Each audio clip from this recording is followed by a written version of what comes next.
Oke, sekali lagi selamat malam. Silakan teman-teman, KY saya absen dulu dan juga yang lain. Saya akan share screen. Nanti kalau ada yang mau disampaikan, dipotong saja ya. Oke, jadi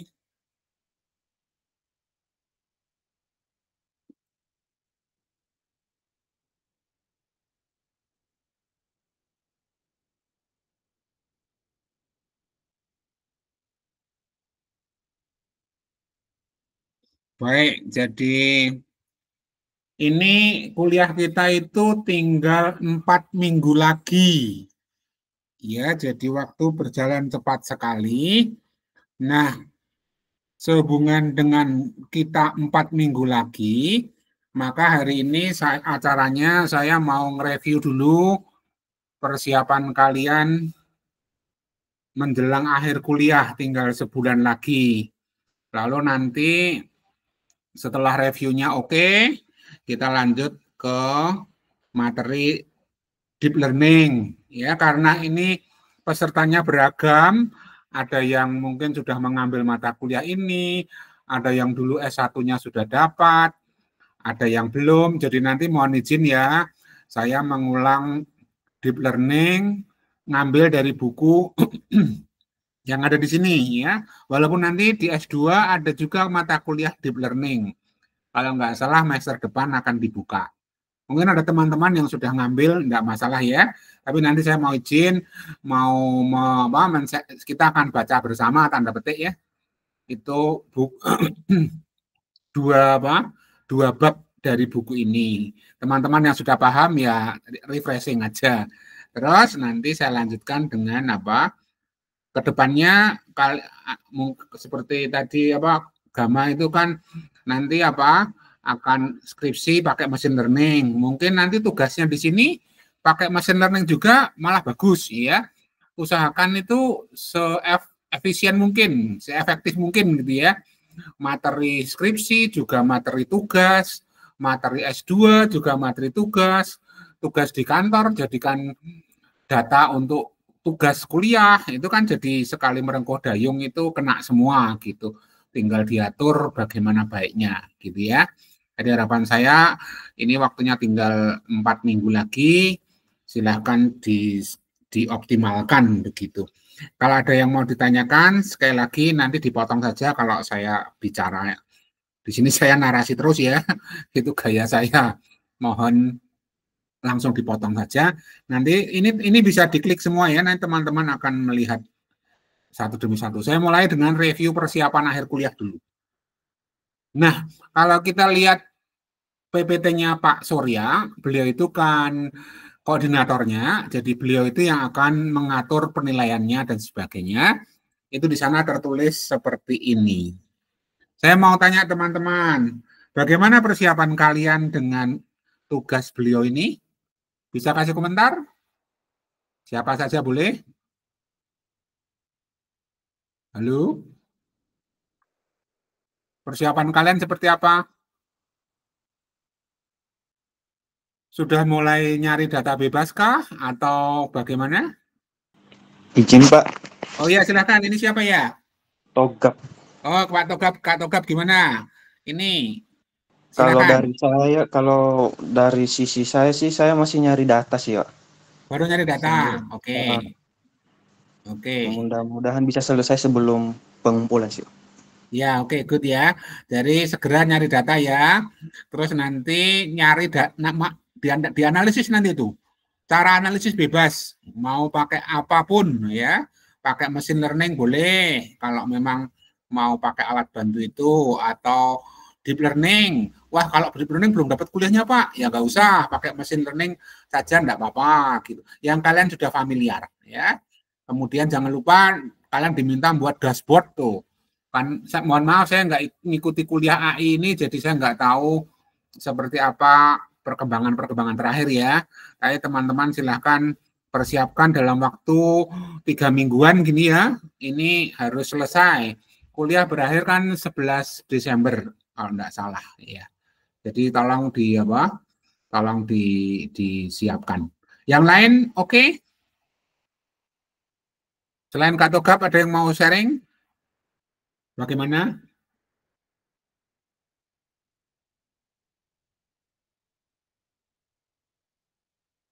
Halo, Aman, Pak. aman? Sudah kalau aman ya. Saya hanya mengingatkan ya. Oke, jadi persiapkanlah sebaik-baiknya agar nanti optimal begitu. Oke, nah sekarang kalau ini sudah tidak ada masalah, kalau butuh buku saya siap membantu ya. Kalau kalian butuh buku, saya paling suka ngumpulin buku. Nanti juga akan memberikan rekomendasi buku-buku untuk biar siapa tahu kepake gitu ya. Oke ya, jadi itu tentang apa? Tentang tugas akhirnya. Jadi saya nggak akan memberi nilai, kan saya kuliah hanya berapa kali ya, hanya baru 2 kali ya. Nanti nggak tahu Prof. Hana dan yang lain bagaimana. Kalau saya tidak akan memberi nilai. Oke, lanjut ya. Nah, kalau saya lihat tugas saya itu sebetulnya tugas saya itu adalah apa memperkenalkan teknik-teknik machine learning sehubungan dengan saya belum bisa Python, maka saya pakai R gitu. Tetapi hari ini saya tidak membahas itu. Jadi saya izin Pak Surya, Pak, saya anu aja ya, mengenalkan deep learning saja. Nanti ke depannya biar Bu Hana itu yang akan melanjutkan contoh-contohnya begitu ya. Kalau Pak Surya sudah sampai mana ya? MQTT sudahkah? Halo? Kalian sudah kenal MQTT? Sudah Pak, kemarin Sudah ya? coba. Kalau LLM sudah? Telegram sudah?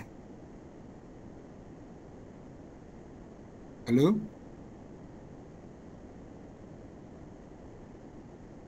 Pak, kemarin yang sudah itu MQTT, lalu InfluxDB, kelihatannya itu dah.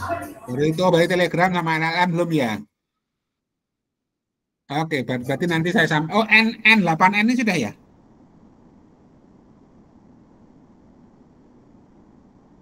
N apa ini? Ini sudahkah?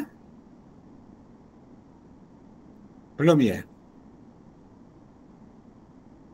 Baik, saya tidak ngikuti kuliah sih, saya sering nggak ikut, jadi saya nggak tahu perkembangan terakhir. Oke, nanti saya informasikan ke Pak Surya saja bahwa materi kita itu baru sampai MQTT ya. Oke.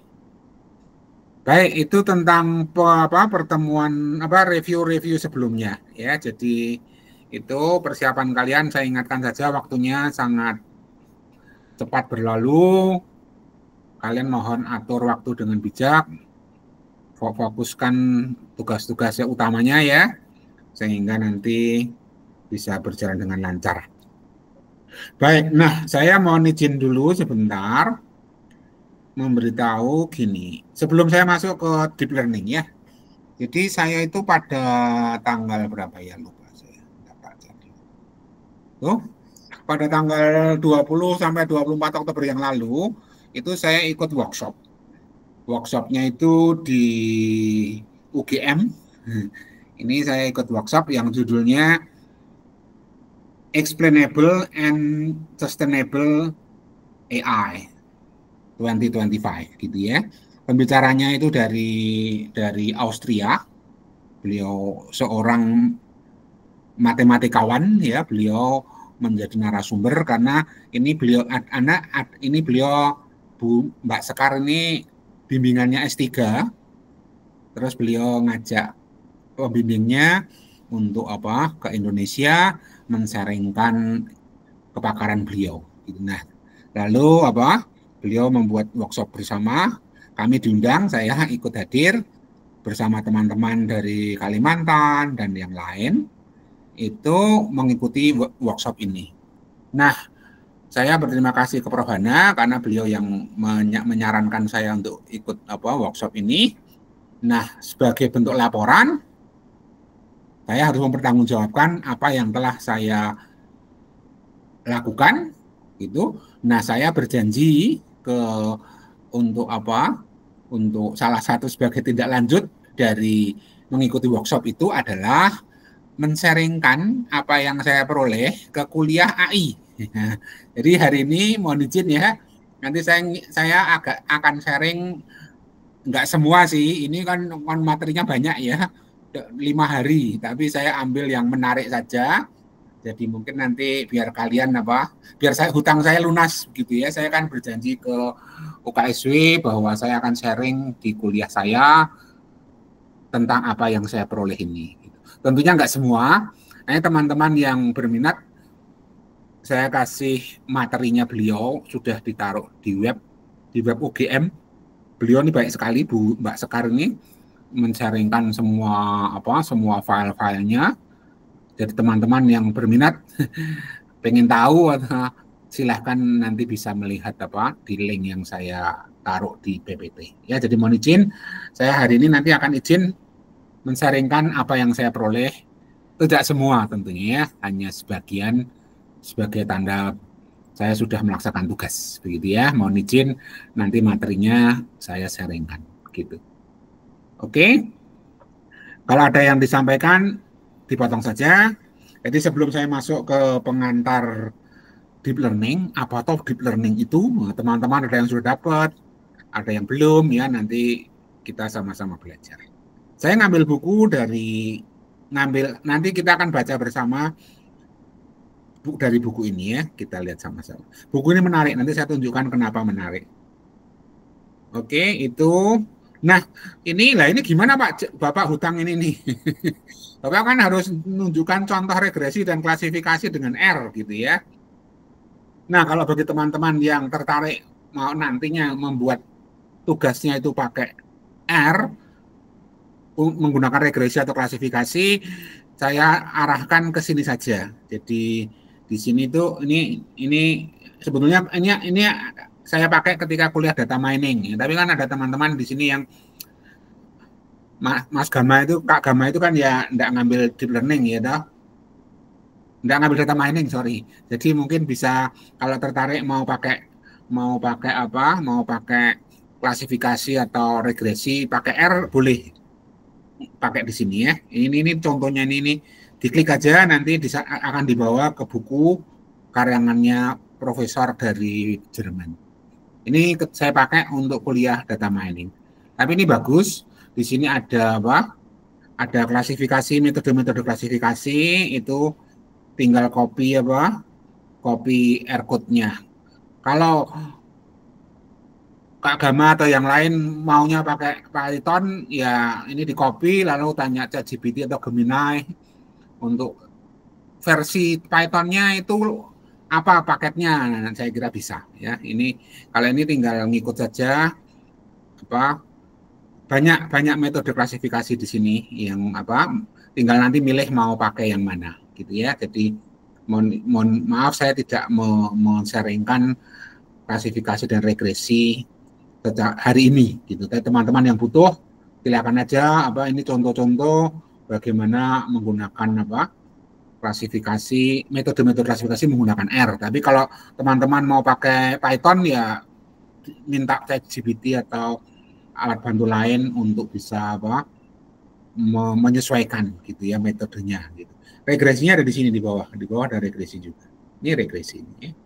Regresinya mau regresi biasa atau klasifikasinya pakai logistic regression ya silakan aja.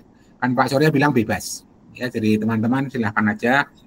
Kalau mau pakai R ya monggo, mau pakai pakai Python ya silahkan ya, tinggal menyesuaikan saja ya. Itu tentang tentang materi klasifikasi dan regresi. Nah, kalau teman-teman yang mau pakai R juga ya silahkan. Data mining misalkan, Pak saya mau nyoba, saya nanti ngolahnya pakai deep learning kok Pak. Ya silahkan, kalau pakai R misalkan Mbak Raras atau Mas Gibran mau pakai deep learning pakai R ya silahkan. Ya ini ada book down itu pakai R dia. Jadi ini contoh deep learning pakai R. Untuk orang sosial lagi nih. Kalian bisa tengok ya. Nah di sini nih ini deep learning pakai R. Ya teman-teman kalau mau berminat silahkan. Hari ini saya pakai ini karangannya François Collet. Ya ini beliau sakti. Nah, ketika saya ikut webinar workshop itu juga beliau juga pakai apa karyanya ini François Collet ini. Nanti saya juga sharingnya deep learning pakai ini. Jadi beliau itu selain pakai deep learning pakai Python, juga beliau membuat buku deep learning pakai R. Ya, jadi bagus nih beliaunya, bisa R, bisa Python, kayak Pak Surya ya. Jadi teman-teman yang mau pakai R ya silahkan pakai ini ya. Dan yang lain ya saya nggak akan buka semua. Ini versi-versi lain deep learning pakai R gitu. Tapi kalau kalian lebih suka Python, ya menyesuaikan lah gitu. Ini just info, ya. Nah, itu tentang data mining. Nah, atau kalau nggak suka baca buku, bukunya udah banyak mungkin ya, silakan aja dengarkan di YouTube, ya. Ini ada yang pakai Python nih, machine learning pakai Python nih. Seri lagi dia. Dia seri. PyTorch, sorry. Ini kita sekaligus belajar bahasa Inggris, ya kan ada terjemahan bahasa, ada narasinya gitu, terus ada subtitlenya, kita bisa belajar bahasa Inggrisnya, bisa listeningnya, dan juga bisa belajar Pythonnya. Cuma ini beliau pakai deep learningnya pakai PyTorch. Jadi khusus ya, agak beda nanti kalau pakai Keras atau pakai TensorFlow itu agak beda sintaknya. Ya, tapi ini untuk informasi saja teman-teman kalau mau. Ini di DataCamp ya. Banyak sekali. Kalian silahkan cek aja ini nanti di DataCamp banyak sekali. Makanya saya kebetulan ketika nyari-nyari informasi itu kok dapat ini gitu ya. Recommended sistemnya dari YouTube itu mengarahkan saya untuk apa? Untuk ke sini. Ya udahlah saya bagikan ke teman-teman saja. Kalau teman-teman yang pakai PyTorch, Kak Hana atau yang lain bisa misalkan nanti di ini banyak nih. Ini kalian bisa tengok nanti banyak sekali nih apa karya beliau ini ya. Di ini kayak anu kok apa? Baik tanda petik les-lesan gitu ya, gratis cuman ya. Menarik ini ya. Atau yang lain ini ada juga YouTube yang lain itu pakai Python. Nah, ini tapi tidak pakai PyTorch. Jadi paketnya beda. What's up everybody? Today's videos is a collection of course videos coming from our deep learning with PyTorch skill track. Kok sama? Enggak. Ini kok sama? What's up everybody? Today's videos is a collection of Maaf, mungkin saya salah ngopi. Bentar ya, saya ambil dulu. Tadi saya kirim di sini.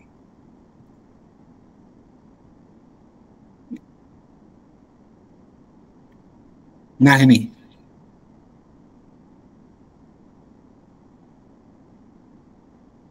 Ini machine learning pakai Python ya. Ini banyak sekali, beliau ada 9 nggak salah. Ini baru nih, ya baru. Nah teman, ini dari awal from beginning. Teman-teman bisa cek di sini ya. Ini dari cara install, terus dan sebagainya. Ya, silakan aja kalau kalian lebih suka belajar lewat apa? Lewat mendengarkan dan melihat. Ya, ini machine learning pakai Python. Ya, itu saya copy salah tadi ngopinya. Oke. Atau ini kalau ini pakarnya AI ini ada 2 pakarnya AI ini. Ya, ini tiap tahun ini sudah tahun ke-11. Tahun ke-11 kuliah. Tapi kuliahnya khusus ya, ini kuliahnya khusus. Kuliahnya khusus apa? Profesor VV dari Stanford. This is CS231N and I'm Professor Fei Fei Li from Computer Science Department. Kalian silakan ya dengarkan ini. Ini kuliah sejak tahun 2015. Tiap tahun itu ada YouTube-nya. Ini yang terakhir ya, belum selesai ini. Gitu. Tapi ini khusus untuk computer vision. Jadi kalau kalian nanti kerjanya ngolah datanya computer vision, ya ini sangat bagus. Ya, jadi ini kuliah yang ke tahun ke-11. Ini Profesor VV ini luar biasa ini, beserta anak buahnya di Stanford University. Ya silahkan, ini sangat bagus ya. Terus satu lagi, ini slide-nya ada semua, slide-nya itu dari tahun 2015 ada. Tuh, dari tahun 2015 sampai tahun 2025. Slide-nya ada semua. Teman-teman tinggal ngikuti YouTube-nya, slide-nya udah lengkap nih. Dari lecture pertama sampai lecture ini baru lecture ke-6. Ya, kalau yang sebelumnya tahun-tahun sebelumnya udah banyak sekali. Udah sampai lecture ke berapa? Minggu ke-18. Ya, saya kira ini bagus sekali. Kalau teman-teman yang khusus ke computer vision, ya, kalau datanya ke computer vision itu ini bagus sekali. Satu lagi yang terkenal itu adalah ini MIT. Ini juga udah belasan tahun ini. Ini pasangan suami istri kayak Bu Hana sama Pak Surya. Nih pasangan suami istri nih, ya. Beliau bahkan ngasih hadiah. Kalau ini ngasih hadiah malah. Kalau kita ikut kuliah online-nya, tapi saya udah lewat ya. Udah lewat. Beliau ngasih lomba, ngasih hadiah nih. Semua code, semua slide ada semua di sini. Videonya ya semua lengkap. Kalau kalian tertarik, wah saya kebetulan kok tesis saya pas ya Pak tentang ini, tentang vision atau tentang yang lain. Nah, itu silahkan aja didengarkan. LLM nih. Ya, kuliahnya Pak Surya nanti mungkin bisa nyambung ya dengan lecture ke-7 bulan April yang lalu. Ya, ini saya hanya memberi masukan kalau machine learning, metodenya machine learning dan deep learning itu bisa lihat lewat YouTube. Yang menarik dari buku yang kita ambil hari ini, misalkan ya saya lihat bukunya ya. Anda lihat bukunya nih. Bukunya itu ada di sini. Apa menariknya buku ini? Yang pertama jelas dia free ya. Tapi yang bagus lagi, kita lihat ya kalau kita belajar bab 1 ya. Hari ini nanti kita akan melihat sekilas ini. Nah, di sini itu ada pilihan. Kalian tinggal milih mau apa? Mau dibacakan. Itu kalau kita klik ini nanti tulisan yang di sini tuh kita dengarkan akan dibacakan orang. Atau kalau saya kan tipenya suka baca buku, ya ini. Nanti tampilannya akan lebih enak dibaca. Tuh. Ya, jadi ini enak dibaca nih, tinggal dibaca. Dan saya persiapan kuliah hari ini membaca ini. Ya, jadi mohon izin nanti saya nyomat-nyomat dari sini.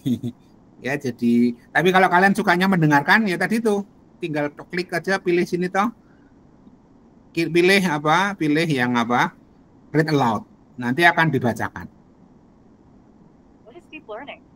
Written by support the authors. François Chollet.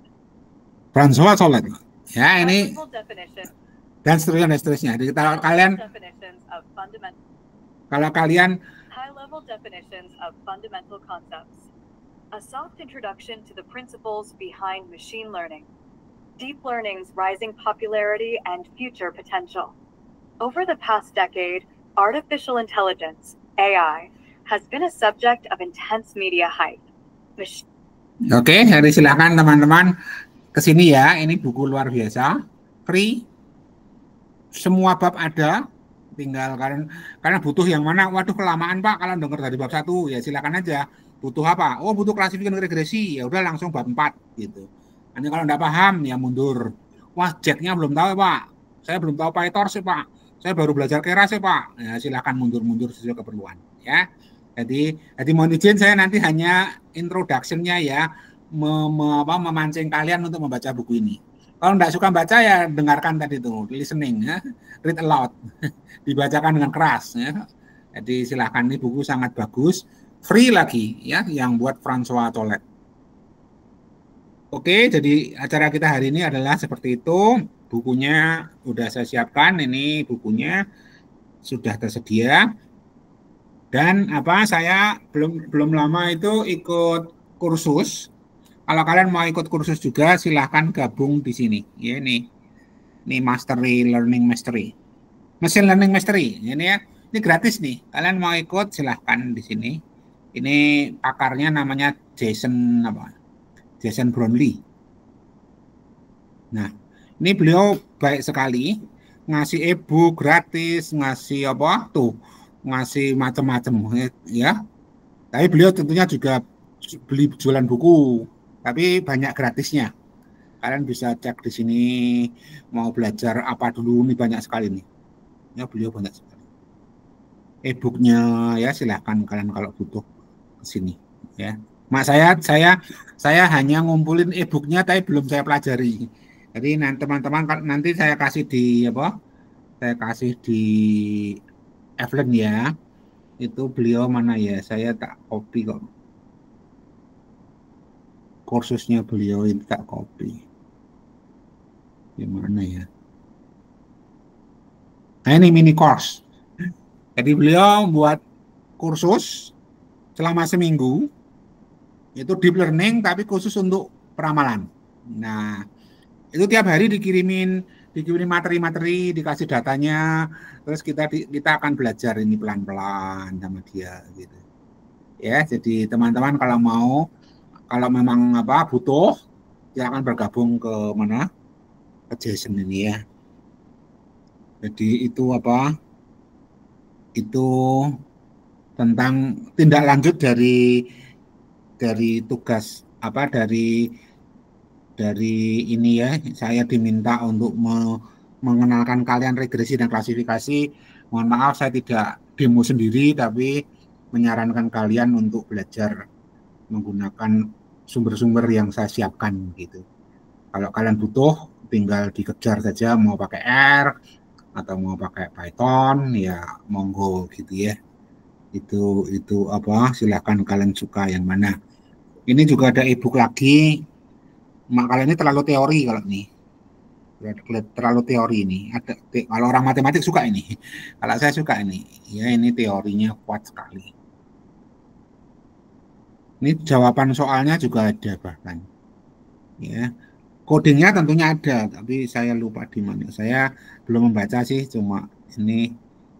Oh, kalau ini bukunya ngelihatnya di sini, kayak flip gitu loh. Buku flip gitu loh, ngelihatnya di sini. Ya, ngelihatnya di sini. Ya dibaca. Kalau mau baca ya silahkan. Gratis ya. For free. Oke, tapi ini terlalu teoritis kalau saya melihatnya. Dari soalnya saja kelihatan. Anda lihat tuh kalau lihat jawaban soalnya itu teoritis sekali. Untuk landasan teori bagus sih tuh ya. Teorinya kental sekali. Ini matematik banget nih. Ya. Matematik banget. Oke, itu untuk tindak lanjutnya. Jadi teman-teman silahkan sesuai kebutuhan saja. Nanti kita ke sini ya. Kalau mau dengar YouTube ya pakai YouTube. Kalau sukanya buku ya baca buku. Orang kan kayak belajarnya sendiri-sendiri. Oke. Sekarang kita kembali ini ya. Jadi acara hari ini itu saya mengingatkan atur waktu, kita tinggal 3 minggu. Lalu kalau mau belajar deep learning ini buku yang menurut saya bagus, free lagi. Tinggal kita pelajari bab demi bab sesuai kebutuhan. Nah, lalu sekarang kita lanjut. Saya izin dulu untuk untuk sharing tentang workshop yang saya ikuti kemarin itu. Ya. Jadi pertama kita kembali ke awal kuliah ya. AI itu apa sih gitu ya? Kecerdasan buatan itu apa sih? Iya, ini kita akan lihat sebentar ya. Ini saya sharing dari apa yang saya peroleh di workshop ya. Jadi apa itu AI itu? Kita kuliah AI belajar machine learning ya. Nanti Pak Surya dan Bu Hana itu akan mengajarkan juga nanti metode deep learning. Ya, ada kuliahnya sendiri nih, machine learning juga ada kuliah sendiri di S2, deep learning juga ada kuliahnya sendiri ya. Tapi tidak semua artificial intelligence itu machine learning ya, ada juga yang tidak pakai mesin learning. Ada juga mesin learning yang tidak pakai apa? Deep learning ya. Itu nanti kita akan melihat gimana hubungan satu dengan yang lain gitu. Sekali lagi mohon izin, saya ini ngambil dari karyanya François Cole ini ya. Jadi saya ngambil dari sini. Dari apa? Dari ini. Mohon izin saya ngopi-ngopi dari bukunya ini yang tak saya screenshot. Ya, saya ambil ya dari bukunya ini. Biar narasinya lebih baik begitu ya. Jadi ini saya sambungkan dengan saya ikut workshop. Saya mau tanya, cerdas itu apa ya? Halo? Seorang dikatakan cerdas itu kalau apa ya? Bisa bantu jawab? Cerdas itu apa tuh? Full skill, Pak. Full skill. Wah, cerdas itu full skill ya. Skillnya banyak gitu ya. Oke, yang lain? Tidak ada benar salah ya. Ini saya hanya minta pendapat kok. Ini ya, full skill. Nah, bagus, makasih. Full skill. Wow. Jadi orang cerdas itu orang yang skillnya sudah full ya. Kalau karate itu ya sudah ban hitam. Ban putih kah? Ban pinter yang hebat. Yang lain apa cerdas itu? Izin, Pak. Ya. Itu kayak bunglon, Pak. Semua dia bisa. Oh, semua dia bisa. Kayak bunglon. Adaptasi dia ya. Kalau di dekat tanah warnanya berubah gitu ya. Jadi Iya. dia bisa kemampuan beradaptasi ya. Dia semua bisa. Oke. Good, kalian bagus.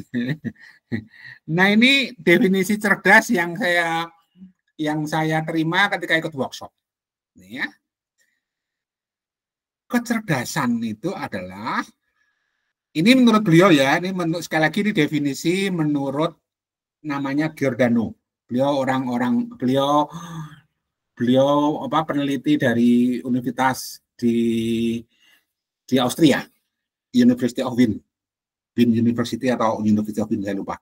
Nah, menurut beliau itu kecerdasan adalah proses menemukan relasi sebab akibat. Wah, definisinya penuh teknis ya. Ini ada reinforcement learning, ada simulasi. Jadi definisinya, kita tentunya harus mengikuti kuliahnya dulu sehingga tahu apa itu reinforcement learning, apa itu eksplorasi, apa itu simulasi ya. Tapi ini kesimpulannya aja yang saya ambil. Saya nggak bisa jelaskan detail ya. Jadi menurut beliau kesimpulannya intelligence adalah proses menemukan hubungan sebab akibat kausal itu ya dalam suatu lingkungan tertentu ya, lingkungan yang diberikan. Setelah menemukan ngapain? Menggunakannya untuk tadi itu serba bisa menyelesaikan masalah. Nah, contoh saya mau menguji kecerdasan kalian. Coba ini ya. Ini ada soal seperti ini. Ini inputnya, ini outputnya. Ini inputnya, ini outputnya. Ini inputnya, ini outputnya. Ya, ini sebabnya, ini akibatnya. Sekarang kalian tunjukkan kecerdasan kalian dengan mengadaptasi kalau ini outputnya apa gitu ya. Tapi di sini sudah dikasih jawabannya, outputnya adalah yang di kanan. Pertanyaan saya adalah kira-kira itu prosesnya ngapain ya dari kiri ke kanan? Coba kalian lihat tuh. Ini jadi ini diapain, ini jadi ini diapain, ini jadi ini diapain. Kalau komputer ya ini dilombakan loh. Ini dilombakan sekali lagi. Ini dilombakan, soalnya ada 400. Ini salah satu soal. Soalnya ada berapa? Ini soal keberapa saya lupa. Ini soalnya ada 400, masing-masing seperti ini. Hanya diberi 3 4 output, input output. Nanti dikasih input baru. Terus kalian suruh nyari outputnya apa? Gitu ya. Coba kalian biar kuliahnya agak seru dikit. Coba saya dibantu. Kira-kira ini aturannya apa ya? Inputnya ini, outputnya itu. Inputnya ini, outputnya itu. inputnya ini, outputnya itu. Ini sebetulnya kita hanya dari 3 ini, nanti kita bisa nyimpulkan kalau ini jadinya itu. Tapi sekarang saya pertanyaannya nggak gitu. Pertanyaan saya, kira-kira ngapain dari sini ke situ? Kok bisa? Inilah yang namanya adaptasi tadi. Ya, adaptasi data baru. Coba kalian lihat baik-baik. Kira-kira prosesnya ngapain ya? Tak kasih waktu 5 menit ya untuk menjawab ya.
Ada yang mau nyoba? Ini ketika saya ikut workshop, saya juga nggak bisa menjawab ya.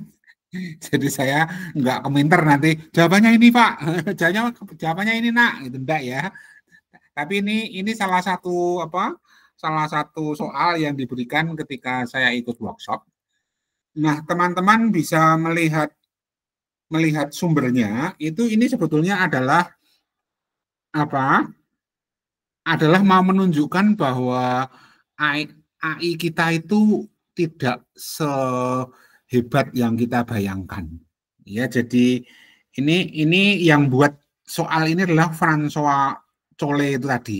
Ya, jadi ini memang beliau ini hebat nih, ya François Cole ini. Mana ya beliau ya? Jadi beliau kan ngarang buku. Nanti kita tunjukkan apa. Ini saya ngambil 2 contoh. Ini dua soal yang ada di workshop itu ya.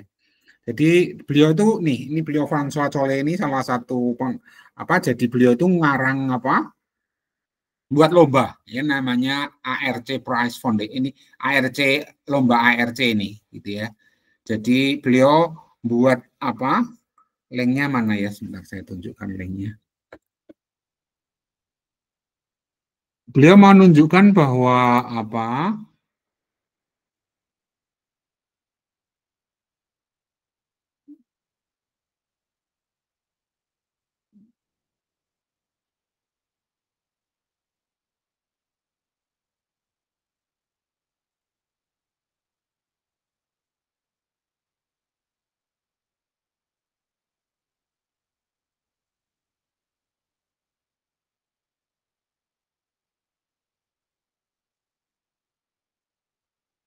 Jadi soalnya itu saya ambil dari beliau, bukan saya ya.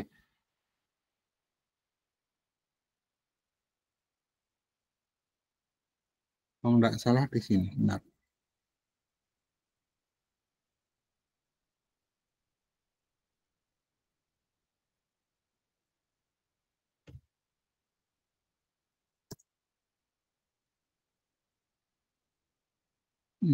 Kalau salah ya, entar ya.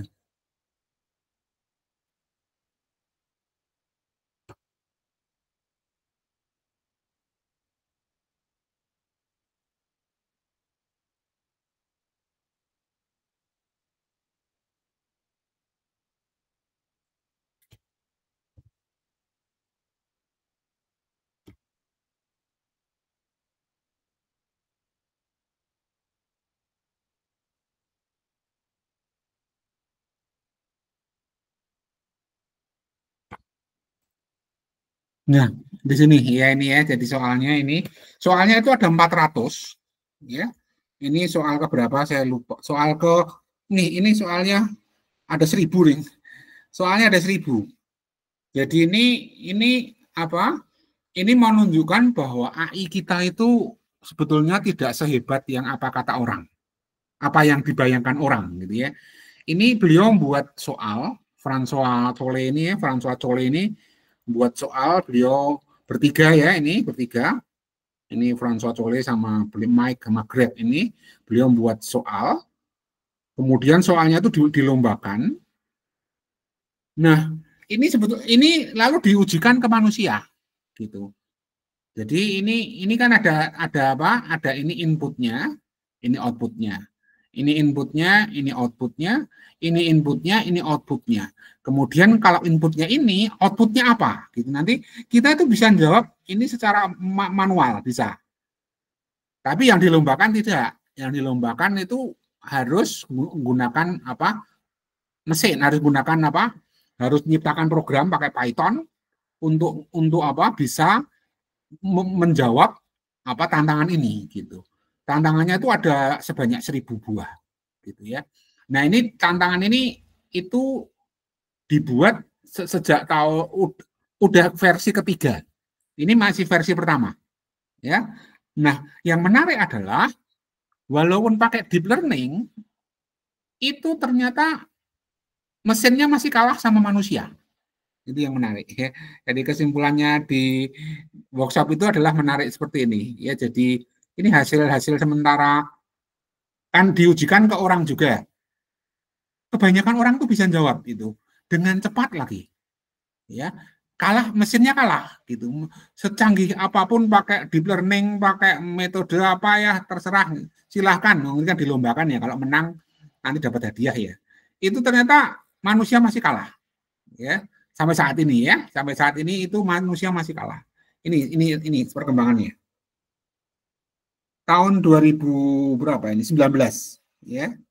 Itu rata-rata itu diujikan ke manusia gitu ya. Itu 60% mereka bisa. Ya. Dari 1000 data itu 60 bisa dijawab oleh mereka gitu. Mesinnya itu dilombakan loh ya. Itu bahkan versi yang kedua lebih parah. Ini masih belum bisa. Masih banyak yang belum bisa. Ya, jadi ini memang luar biasa, mau menunjukkan bahwa AI kita itu tidak sehebat seperti yang tidak secerdas manusia rata-rata ya. Kita itu rata-rata manusia itu mengerjakan soal kayak gitu tuh istilahnya itu udah apa ya? Bawaannya udah ngelihat sekilas cerdas tadi itu. Melihat sekilas sudah tahu jawabannya. Melihat sekilas sudah tahu jawabannya gitu. Kalau mesin nggak bisa. kalau dia tidak dilatih dengan, kalau ngelatihnya itu apa? Ngelatihnya lama ya bisa. Ini ditunjukkan di sini nih. Yang ngelatihnya lama itu bisa. Mana ya? Dibuatkan grafik kok sama si François Cole itu ya. Tiap tahun dia buat laporan. Tuh lihat nih. Jadi ini memang dilemanya kita itu selama ini kalau pakai deep learning itu yang bagus itu yang apa? Yang akurat. Kalau prediksinya akurat, loss function-nya seminimal mungkin, kita udah puas. Keren, AI-nya keren gitu ya. Tapi dia itu tidak efisien. Tidak cerdas. Cerdas itu apa toh? Nanti sama François Cole itu akan diberitahu definisi cerdas. Tadi bagus ada unsur bunglon ya, adaptasi. Orang cerdas itu bisa mengadaptasi ke kalau ada soal baru. Ya. Tapi tidak hanya itu, ya tadi apa? Full skill. Ya. Jadi dia bisa memanfaatkan sumber dayanya itu seefisien mungkin. Ini dia bisa ngerjakan ini memang nih. Ada orang tuh bisa ngerjakan nih. Ini kan orang buat program nih. Ada yang pakai DeepSeek. Pakai DeepSeek aja dia hanya bisa berapa soal nih ya. Berapa soal nih baru hanya sekitar berapa. Ini baru Ars1. Ini versi 1 ya. Versi 1 itu yang kuning. Versi 2 lebih parah lagi. Ini versi 2 mereka masih belum sampai 10% ngerjakannya. Pakai Gemini, pakai Cloud, pakai DeepSeek dan yang lain ya. Ini masih sangat lamban. Kinerjanya apa? Mereka ini padahal mereka kalau boros ini kalau pakai uang sekitar $100 lebih, ya bagus kinerjanya tuh. Tapi ini kan boros ini. Tidak efisien nih. Dia bisa menyelesaikan sampai 70% soal, tapi dia menggunakan uang sebesar $100 lebih. Kan ini nggak efisien. Ya, menurut François Cole ya, nggak cerdas ini. Pakai uang banyak, lalu ChatGPT-nya yang premium, Gemini-nya yang premium, ya wajar kalau kinerjanya tinggi. Tapi coba ChatGPT-nya free, gimana ngerjakan gitu? Nggak usah pakai Gemini, nggak usah pakai Cloud. Bisakah Anda mesin bekerja lebih baik lagi? Ternyata kita lihat di sini ya masih kinerjanya masih jauh. Ini versi 2. Sekarang sudah ada versi 3. Ya, lomba versi 3 sudah ada. Nah, jadi ini menunjukkan bahwa nanti kita akan lihat ya kesimpulan dari workshop yang saya ikuti itu ya, itu seperti apa. Jadi kalau oleh-oleh dari saya itu, oleh-oleh yang saya peroleh itu adalah kecerdasan itu apa. Lalu kita itu sebetulnya AI-nya itu belum sehebat yang kita bayangkan. Walaupun tidak mengurangi kehebatan yang sudah ada sampai sekarang ya. Tapi sekali lagi juga tidak terlalu, jangan takut kayak nanti mesin bisa menguasai manusia, itu sudah berlebihan ya. Belum, masih jauh, ya masih jauh. Soal-soal sederhana aja mereka masih belum bisa. Ya ini aja terbukti ya, yang sederhana kayak gini aja mereka belum bisa nangani gitu ya. Jadi itu pesan dari beliau itu seperti itu. François Cole juga gitu. Beliau membuat lomba-lomba gini itu menunjukkan ya bagaimana rumitnya otak kita ya. Ciptaan Tuhan tetap jauh ya. Itu kesimpulannya. Jadi sekali lagi itu yang bisa saya sharingkan tentang saya ikut workshop ini ya. Teman-teman yang tertarik bisa melihat materi workshopnya ini di sini. Ini beliau sharingkan semua lecture-nya bisa dilihat, videonya bisa didengarkan, teman-teman bisa referensi-referensi yang dipakai itu di-sharing, kebanyakan free, bisa diunduh gitu ya. Beliau juga masih tambahan kuliah tamu di sini, teman-teman juga bisa gabung melihat materinya. Ya, ini beliau sangat helpful, sangat dermawan membagi ilmunya. Lecture note-nya bisa diunduh ya, dan buku karya-karya beliau juga tinggal diunduh semua gitu ya. Jadi itu apa? Itu materi yang saya peroleh. Jadi kecerdasan itu kalau dulu kita kan belajar kecerdasan itu ada berapa nih? 2, 4, 6, 8, 8 gitu ya. Ada kecerdasan linguistik, kecerdasan logika matematik, kecerdasan musik, kecerdasan kinestetik, kecerdasan spasial, interpersonal, intrapersonal, naturalistik, dan eksistensial. Ini ada beliau sendiri yang jelaskan ya. Jadi ternyata kita itu memang diciptakan luar biasa ya.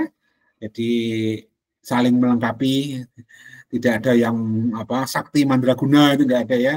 Ada orang yang kuat di spasial tapi lemah di kinestetiknya dan sebagainya ya. Itu yang dapat saya sharingkan ya tentang tentang workshop saya ketika saya hadir di UGM ya. Jadi ini oleh-olehnya. Jadi ini secara kalau manusia pada umumnya itu ada yang bisa lah, rata-rata bisa, cepet lagi. Ini kan beda dengan deep learning. Nanti kita akan lihat deep learning bedanya ya. Ini contohnya cuma 3 loh. Ya, input outputnya cuma 3. Tapi manusia bisa dari 3 ini bisa dia menyimpulkan kalau data baru jadinya apa. Bener lagi. Ya, itu kelebihan kita. Bawaan kita tuh udah punya kecerdasan bawaan gitu. Ya, jadi ada anak yang cepat sekali. Melihat sekilas sudah tahu nih. Oh, ini gini. Oh, kalau saya kan udah tua ya, jadi saya enggak bisa jawab itu. Saya kan waktu ikut workshop itu ada teman-teman yang bisa jawab itu. Anak muda ya, bisa jawab, dia ngelihat terus jawab. Gini Pak, oh iya benar gitu ya. Kalau saya kan udah saya tidak bisa kebayang. Tapi begitu dia menjelaskan ke saya paham. Oh iya ya. Gitu. Ya, jadi seperti itu ya. Jadi ini contoh-contoh. Ini sekali lagi ketika lomba versi satunya ada 400 soal. Ini AGI 1 ya. HRC1 sorry. HRC1 itu 400 soal, nanti ARC2 itu yang yang 600. Sekarang sudah ARC3 ya. Jadi ini di sini ada mana ya, saya linknya tak kasih semua kok. ARC3 mana ya? Itu François Solé itu. Beliau mantap itu. François Solé. Nah ini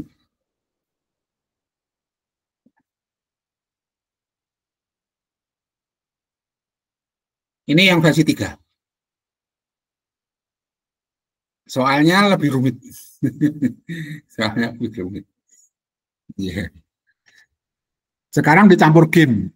Kalau ARC-AGI1 itu hanya hanya pola-pola gitu, pola-pola ganti warna gitu ya. Tapi kalau ini sudah pakai game. Saya belum pernah nyoba sih, saya nyobanya yang 1 kok. Kalau yang 3, yang 1 aja bingung, saya masih bingung. Ini yang versi terbaru 2025. Ya. Itu infonya tentang workshop yang lalu, bahwa ini yang tipe 1 semua. Ya, kalian bisa nyoba play gitu toh, terus start, nah terus nyoba.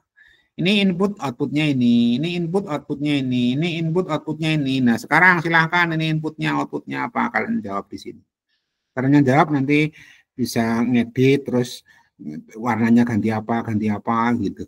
Silahkan dicoba ya di sini ya. Kalau tertarik ya. Jadi ini untuk manual ya. Nanti setelah manualnya bisa, kalian minta komputer untuk jawabkan gitu. Ini ada orang udah jawabkan pakai komputer. Contoh ya, contoh. Tapi versi yang pertama. Ini contoh nih. Ini mereka yang nyoba program menyelesaikan soal-soal itu. Ya, tuh. Ini di sini dia buat program solusinya, caranya dia buat solusi gimana dijelaskan. Ya, dijelaskan. Kalau tadi kita kan manual, kalau ini pakai Python ya. Nah, ini beliau beliau menjelaskan bagaimana agar mesin bisa menjawab soal yang kayak gitu tuh. Bagi kita itu rata-rata orang bisa ya, 80% orang bisa. Tapi mesin masih jauh. Mesin masih jauh ya. Ya, mesin masih jauh ya. Oke. Ini dia masih minta masukan-masukan gimana ngimprove-nya gitu. Ini contoh-contoh bagaimana mereka mencoba menghadapi tantangan yang diberikan oleh François Cole ini ya. Oke, jadi itu hasil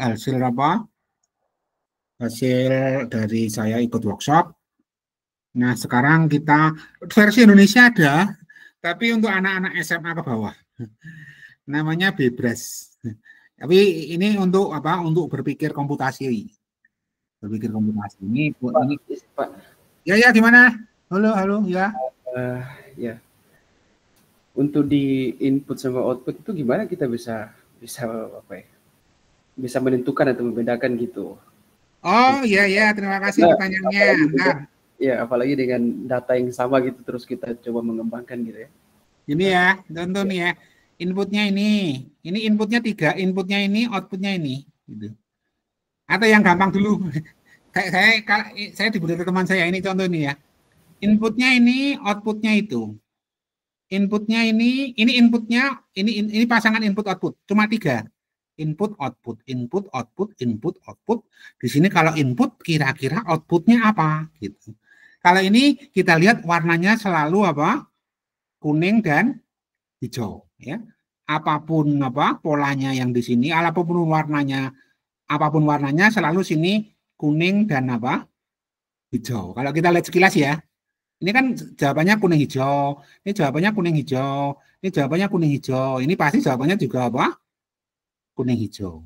Lalu strukturnya ini nggak berubah. Ini yang lubang 1 sini toh, ini yang lubang 1 diisi kuning. Tapi yang ini loh, yang lubang ini kan diisi kuning nih. Tuh.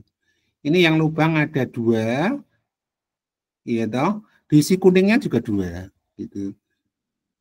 Ini yang lubang 1, di sini juga di kuning 1, lubang 1, gitu. Ini lubang 1, diisi lubang. Jadi polanya gimana? Halo, polanya gimana?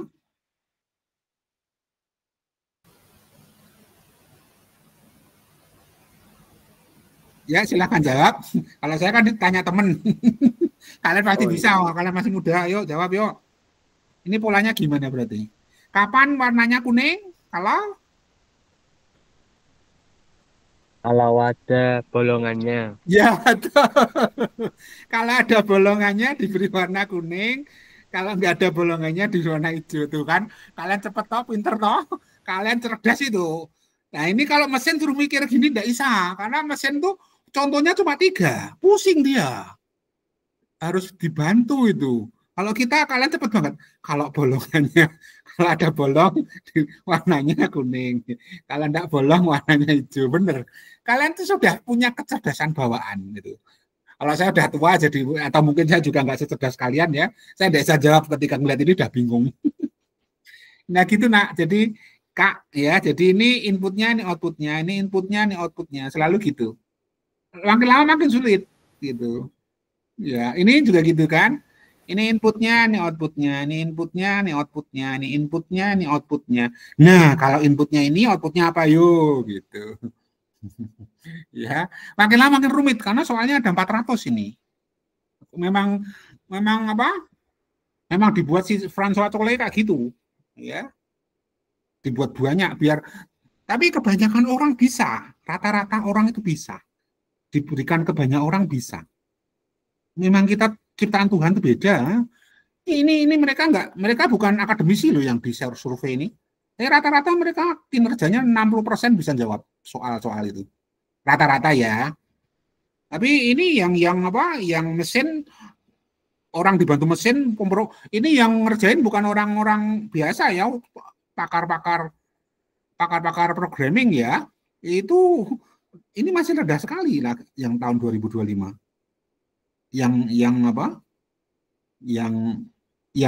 Padahal sekarang sudah ada yang versi 3.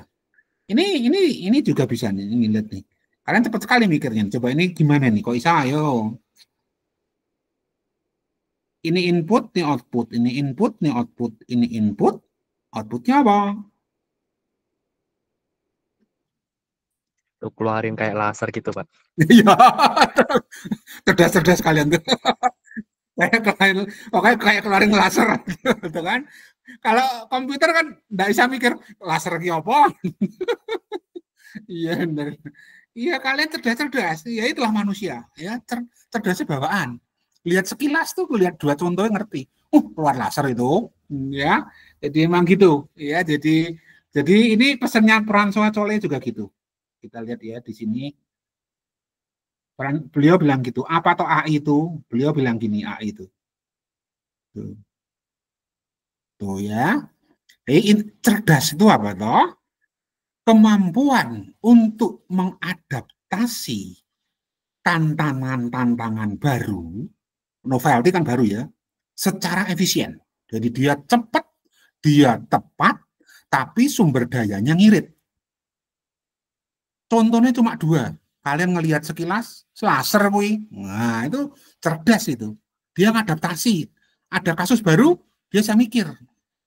Bukan full skill. Kalau full skill itu ini.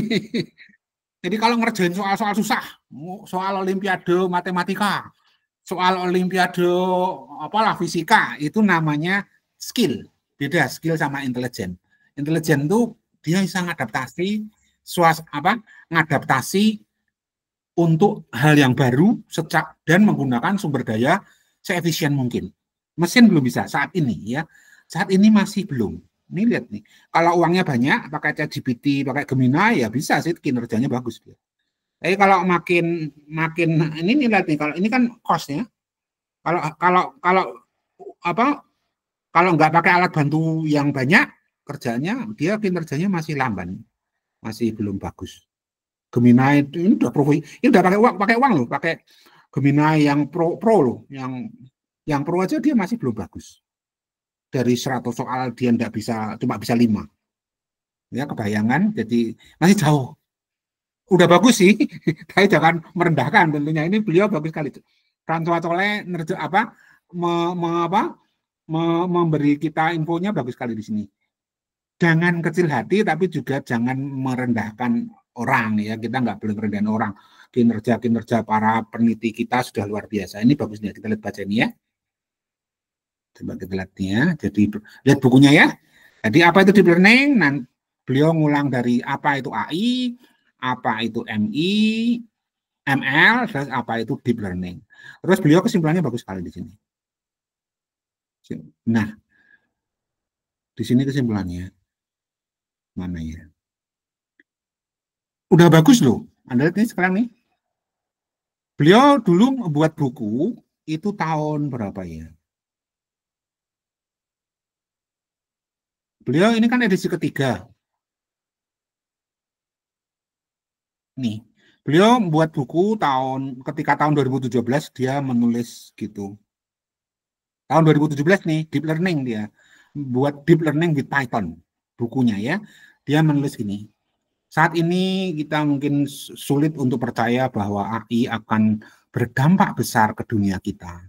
Karena sampai saat ini belum banyak dideploy seperti tahun 1995. Tapi kita lihat ketika tahun 2025, dia bilang, dia membuat edisi ketiga. Sekarang, kata beliau, 10.000 orang gunakan AI, chatbot seperti ChatGPT, Gemini, Cloud itu untuk menjadi asistennya dalam kehidupan sehari-hari. Saya tiap hari juga tanya ini, kalau kuliah ramudeng, ditanya mahasiswa tidak bisa jawab, saya tanya ChatGPT. Ya, sekarang daily basis. Luar biasa. Ya, sekarang orang itu curhatnya ke AI friend. Ya, kadang-kadang saya ketawa-ketawa sendiri ya ketika dia bilang yang lucu gitu ya, padahal itu mesin itu. 100,000 people sekarang interaksinya dengan teman-teman yang ada di sini. Sekarang mobil yang punya sopir sendiri peka terhadap lingkungannya itu sudah mulai ada tuh di kota-kota besar. Gitu. Dan ini Terence Tao ini adalah orang bilang itu jeniusnya orang matematika. Ini sejak kecil ini sakti banget. Beliau bilang apa? Tahun 2026 itu nanti ChatGPT itu bisa jadikan penulis kedua. Kalau sekarang kan kita tanya masih kadang salah-salahnya ya. Kadang-kadang salah itu. Tadi saya ngobrol sama Pak Riki bilang gini, Pak Bambang, ChatGPT kadang-kadang suruh nurun ke rumus salah loh. Gitu. Iya memang masih. Dia masih terus belajar. Tapi kata Terence Tao, ini beliau jenius, kalian bisa cek aja kalau di YouTube ya. Ini jeniusnya matematika, orang matematika. Ini dia di Amerika. Dia katanya mau pindah negara, kan dia warga negara Amerika. Karena si Trump kelihatannya dana untuk penelitiannya dihapus. Sehingga dia waduh tidak ada dana penelitian ya dia tidak bisa neliti. Untuk apa gunakan AI kan harus uangnya banyak ya, modalnya ya kan harus large model itu ya. Nah beliau bilang gini, nanti bahkan tahun 2026 itu ya, nanti ChatGPT itu bisa sebagai penulis kedua, artinya kan dipercaya, sudah cara berpikirnya sudah melebihi dokter. Nah gitu ya. Jadi walaupun kita bilang saat ini komputer belum cerdas, tapi ya memang benar nih pesannya beliau ini. Memang jangan terlalu takut nanti kita dikuasai oleh mesin kayak film-film Terminator atau yang lain gitu ya. Tapi kita memang hidup di zaman yang akan berubah ya dengan cara yang nggak kebayang oleh kita. Ya ini pesannya di bab 1 ya. Jadi teman-teman nanti baca di sini ya, baca buku ini ya. Bukunya ini kalau nggak suka baca ya diganti moodnya atau ganti kalau kalian suka dengarkan ganti read loud gitu. Ya ini bab 1. Written by support the authors Francois Chollet, Manning Publications, Matthew Watson, Amazon. Contents: Artificial Intelligence, Machine Learning, and Deep Learning. Artificial Intelligence, Machine Learning, Learning Rules and Representations from Data, the Deep in Deep Learning. Understanding how deep learning works in 3 figures. What makes deep learning different? The age of generative AI. What deep learning has achieved so far. Tuh, ya, apa yang telah dicapai oleh deep learning sampai saat ini. Ya, itu. Jadi saran saya teman-teman baca buku ini ya. Ini buku sangat bagus, Francois Chollet. Ini beliau sangat baik hati, sharing ke kita, bukunya gratis.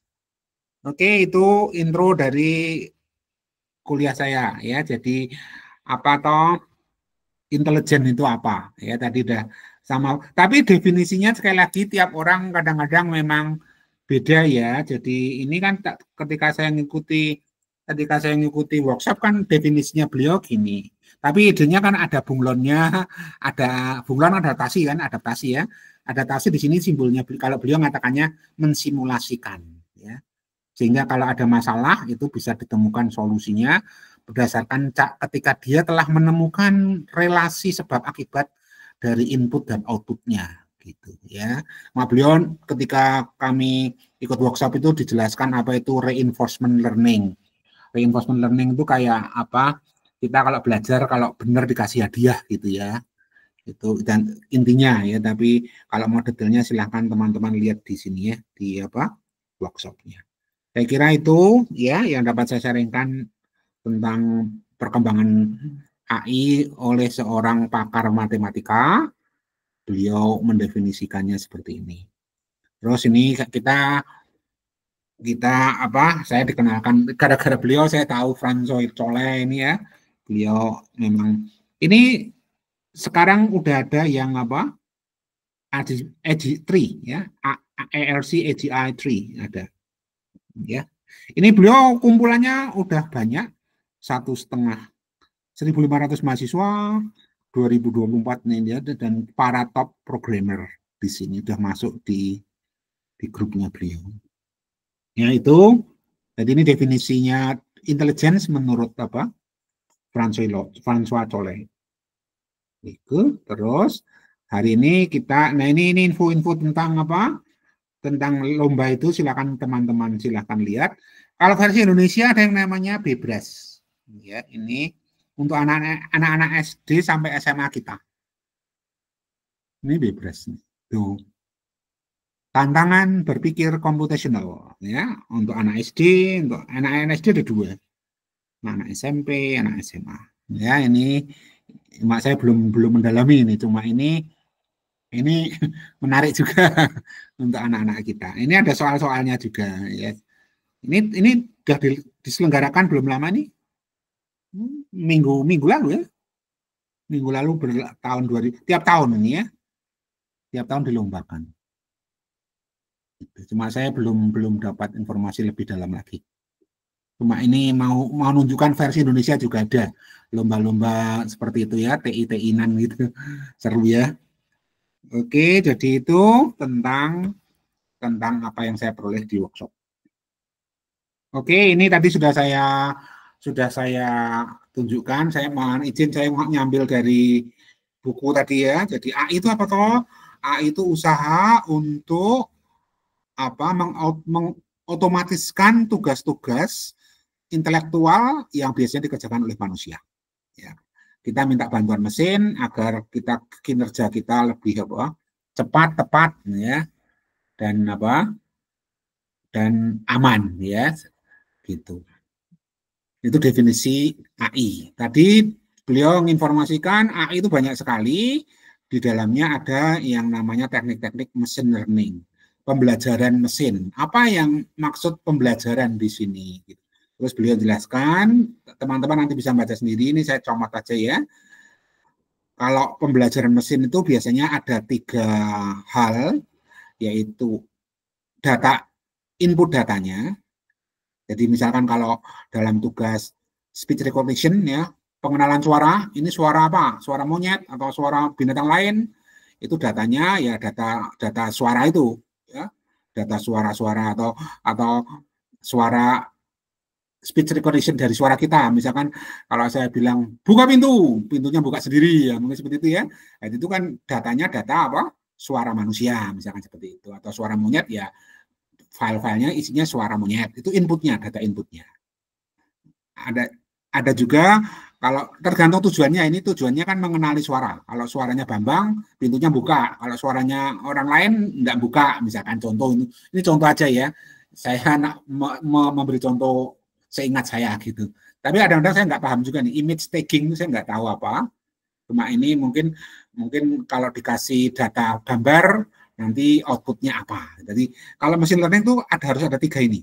1 inputnya, 2 outputnya. Output tuh harapan dari yang kita harapkan dari input itu. Misalkan kalau speech recognition ya, kalau saya ngomong orang tahu itu suaranya Bambang, ya seperti itu. Atau kalau dikasih gambar, lalu outputnya bisa, oh ini gambar kucing, oh ini gambar guguk, nah seperti itu.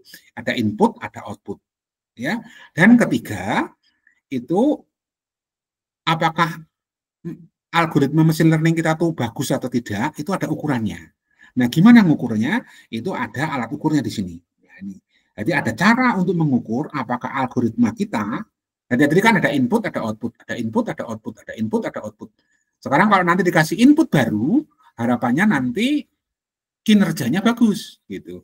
Nah, gimana tahu kinerjanya bagus? Ada alat ukur untuk mengukur seberapa bagus kinerja itu. Nah, alat ukurnya itu ya itulah diperoleh dengan cara belajar itu tadi nanti. Makanya itu namanya ada pembelajaran. Jadi mungkin pertama acak dulu ya, kita asal input output langsung kita sembarang dulu gitu loh, asal jalan dulu. Lalu dari situ diukur, oh masih kurang bagus. Nah, lalu diupdate, istilahnya nanti dioptimisasi agar ukuran kita itu nanti bisa lebih bagus. Nah, update-nya itulah namanya learning. Belajarnya di situ. Ya, teman-teman nanti bisa baca sendiri bukunya ini lebih detail. Ini saya hanya nyomot-nyomot untuk memancing kalian baca buku ini. Ya, bukunya bagus sekali. Ya, jadi kalau deep learning apa yang dalam? Hati-hati, deep learning ini beda dengan yang ada di yang saat ini pemerintah menekankan untuk para guru-guru SD, SMP, SMA ada pembelajaran mendalam. Ya, itu bukan, ini beda ya. Di sini pembelajaran mendalamnya beda, bukan yang di dunia pendidikan kita Indonesia, bukan. Ya, walaupun sama-sama deep learning, hati-hati kalau ada sering untuk saya di ChatGPT itu, ChatGPT di Telegram itu saya ngikuti apa? Para guru itu beliau itu membuat kurikulum pembelajaran mendalam, itu beda ya. Walaupun sama-sama deep learning, tapi deep learning di kita itu beda. Mana saya di Telegram saya ikut grup bapak ibu guru yang senantiasa membahas pembelajaran mendalam. Mana saya lupa.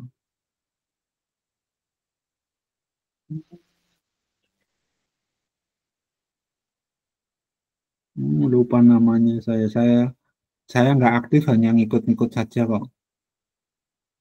Intinya beda lah ya, maaf saya nggak ketemu. Ada kok, cuma mana lupa saya. Kalau ada yang baru muncul sih ya, jadi nggak kelihatan. Tapi sekali lagi deep learning di sini beda ya. Deepnya apa?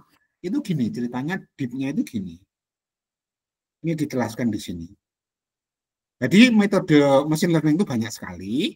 Nah, ada yang khusus yang namanya deep learning itu.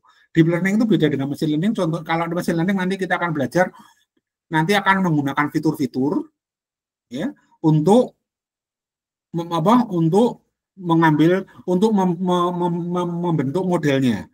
Jadi kita harus ada namanya fitur engineering-nya gitu. Nggak semua kolom dipakai gambarnya gitulah. Nggak semua data itu kan biasanya barisnya sampel, kolomnya kan apa? Variabel. Kolomnya variabel gitu ya, fitur gitu. Biasanya kan nggak semua fitur dipakai. Misalnya fitur-fitur yang nggak sangat berpengaruh ya mending dibuang nanti, karena kalau untuk proses pembelajarannya kalau semua dipakai itu lamban itu nanti nanti prosesnya pembelajaran. Sehingga pendekatan machine learning itu tidak semua kolom itu, tidak semua fitur dipakai. Ada namanya trik fitur engineering. Gimana cara memilih fitur-fitur agar hasilnya optimal, sehingga cepat gitu, kerjanya tepat, tapi tidak boros waktu gitu kan. Nah itu di machine learning. Nah kalau deep learning beda, semua dipakai tidak apa-apa gitu. Cuma kita harus deep. Nah yang deep apanya? Nah di sini nih dari definisinya ini loh. Layer bahasa Indonesianya. Jadi dibuat lapisannya itu, lapisan demi lapisannya itu banyak sekali, deep gitu. Ya, jadi deep learning itu kadang-kadang nama lainnya adalah ini, pembelajaran representasi layar, lapis demi lapis. Maaf ya terjemahnya bebas ya. Atau pembelajaran representatif secara hierarki. Ya, mungkin contoh paling mudah lewat diagram aja, diagramnya gini. Nah ini contoh ya. Tadi sekali lagi kalau machine learning kan ada input, terus ada output. Ya, ada output. Ini Y, ya, ada X, ada Y. Terus nah kalau machine learning, kalau deep learning itu, ini datanya itu nanti ditransformasi lewat suatu lapis, layer gitu, layer satu. Nah, kalau deep learning itu layernya itu bisa ratusan gitu di sini. Jadi tadinya datanya gambar, ditransformasi jadi data matrik, ditransformasi lagi dimensinya lebih kecil lagi. Setelah kecil lalu diprediksi. Setelah diprediksi kita bandingkan dengan, ini kan hasil model kita, hasil model deep learning kita, hasilnya prediksinya Y aksen misalkan. Padahal targetnya kan Y. Kita hitung, kan tadi kan machine learning ada 3 toh, input, output, sama ngukur seberapa bagus. Nah, ngukurnya itu namanya fungsi loss, fungsi kehilangan. Fungsi kehilangan sekecil mungkin itu yang ideal, yang paling bagus. Sekali lagi, kalau deep learning itu ininya banyak sekali. Nah, kalau sudah, ini harapannya kalau banyak sekali itu, walaupun datanya itu kolomnya dipakai semua, nggak usah mikir nyari fitur mana yang berguna atau enggak, pokoknya masuk semua dulu. Nanti kan di sini disaring oleh layer-layer yang banyak, harapannya setelah disaring layar-layar banyak itu ada yang dibuang, ada yang disimpan. Yang disimpan itu memang benar-benar bermanfaat untuk bisa mendekati targetnya. Begitu sudah dekat, gimana tahu dekatnya? Kita pakai gunakan alat bantu ketiga, yaitu untuk mengukur seberapa bagus kinerja model kita yang namanya loss function. Ini sekecil mungkin, yang ideal 0 ya, tapi kan tidak mungkin. Ya sekecil mungkin itu yang ideal. Kita hitung kalau masih jelek, masih waduh loh kok masih jauh ya. Ya lalu inilah yang namanya pembelajarannya di sini. Kenapa disebut pembelajaran? Di sini belajar. Kita optimas lagi. Di sini nanti ketika setiap kali kita mentransformasi itu kita menggunakan apa yang namanya bobot-bobot. Ya. Nah, bobotnya ini yang diupdate agar nanti loss function-nya ini lebih sedikit lagi. Gimana cara ngupdate-nya? Itu ada ilmunya sendiri ya, optimisasi ya. Nah, inilah namanya proses pembelajaran. Nah, deep learning itu gitu. Layarnya banyak sekali di sini. Ada yang ratusan. Nah, dan weight-nya ini juga banyak. Jadi weight-nya juga banyak. Nanti kalau kita lihat, apalagi datanya misalkan data video ya, atau data gambar gitu ya, picture gitu, wah itu ini banyak sekali itu istilahnya parameter kalau orang statistik ya. Kalau kita ya bobot-bobotnya banyak sekali. Tergantung layer, apalagi layarnya banyak. Ini ikut banyak lagi. Ini lama ini ngupdate ini kalau makanya memang butuh. Makanya dikatakan kan punya kita itu masih efektif, masih akurat karena alat ukurnya cuma loss function, belum efisien. Kalau datanya sedikit biasanya jelek. Deep learning itu jelek kalau datanya cuma 2, nggak bisa dia. Ini bagus kalau datanya ribuan, big data. Nah kalau big data memang cocok deep learning ya. Kalau datanya sedikit, nah itu cara berpikirnya harus beda itu. Nanti para ahli akan menemukan nanti algoritma lain ya. Ini saat ini kan yang lagi tren kan deep learning. Mungkin nanti ada lagi apalah, kita tunggu aja ya. Kreatif kan terus berkembang ya. Ada tantangan, nanti ada ide baru ya. Kayak bunglon tadi ya. Ada tantangan baru, nanti adaptasi, lalu buat algoritma baru. Ya, saat ini yang lagi populer yang ini, wah pokoknya deep aja lah gitu. Ya seperti itu. Nanti teman-teman bisa bisa ngecek lagi. Ini yang tadi sudah saya bacakan. Itu bedanya Nah ini beliau François Chollet juga bilang namanya belum cerdas sih sebetulnya. Ya sebetulnya jangan bilang kecerdasan buatan, belum cerdas kok gitu. Yang akurat tuh masih cognitive automation. Ya, kalau cognitive automation udah oke lah, itu udah bagus. Data itu diubah, di-encoding ya. Jadi jadi bentuk yang baru yang bisa diolah, dan dari dioperasionalkan plus minus kasih bobot, pokoknya diolah gitu ya pakai statistika, digabung sama ide-ide kreatif sampai akan menuju tujuannya. Tapi sekali lagi ini belum cerdas ya. Ini belum bisa menggantikan human mind ya. Cara berpikir kita itu beda ya. Kita rambut sama hitam tapi cara pandangnya aja beda-beda sekali kan ya. Itu jauh, masih jauh ya. Ini ya, beliau ngasih contoh gini. AI sekarang itu masih seperti dia gambarkannya AI kita itu masih seperti karakter kartun. Ya memang hidup sih, kayak hidup gitu ya, realistis lagi ya, tapi tetap bagaimana dia bukan living being ya. Dia tidak bisa mengadaptasi apa yang tidak diharapkan, belum bisa ya. Belum bisa atau tidak bisa nggak tahu ya. Tapi ini beliau beri gambarannya kayak kartun sama kita. Mereka hidup sih. Kita lihat film kartun sekarang kan hidup sekali ya. Tapi beda gitu kata beliau. Ya, jadi nanti dibaca sendiri ya. Jadi jangan takut. Tapi ya juga kita jangan tapi ya tetap kita harus terus belajar. AI tetap akan menggunakan alat bantu buat kita, tapi sekali lagi dia bukan being, dia bukan makhluk, ya. Iya, kalau kita berharapkan akan sampai time travel, ya itu beda cerita. Ya, Anda bisa baca lagi lebih detail ya. Ini saya hanya hanya mau memicu kalian untuk membaca buku ini. François Chollet ini bagus sekali bukunya. Ya, buku edisi ketiga ini sudah ngupdate informasi-informasi terbaru. Teman-teman nanti bisa lihat sendiri bukunya free. Nah, tapi sekali lagi memang tidak ada kesepakatan untuk definisi-definisi seperti ini. Ya, contoh ini kan dari François Chollet itu kan mengatakan gini, bahwa AI itu deep learning itu bagian dari apa? AI. Ya. Tapi ada pakar yang bilang enggak. Ini versi lain. Ini yang buat adalah Sebastian Raska. Sebastian Raska itu beliau bilang gini. Jadi AI itu ada yang yang bukan deep learning tapi juga bukan machine learning. Jadi bukan, kalau tadi kan AI-nya melingkupi semua ya. Kalau ini enggak. Ini beda. Nanti gambarnya kan gini nih. Ini menurut beliau ya, sekali lagi kelihatannya nggak ada kesepakatan antar para ahli ya. Kalau ini beliau kan bilang gini, AI, jadi deep learning itu bagian dari AI.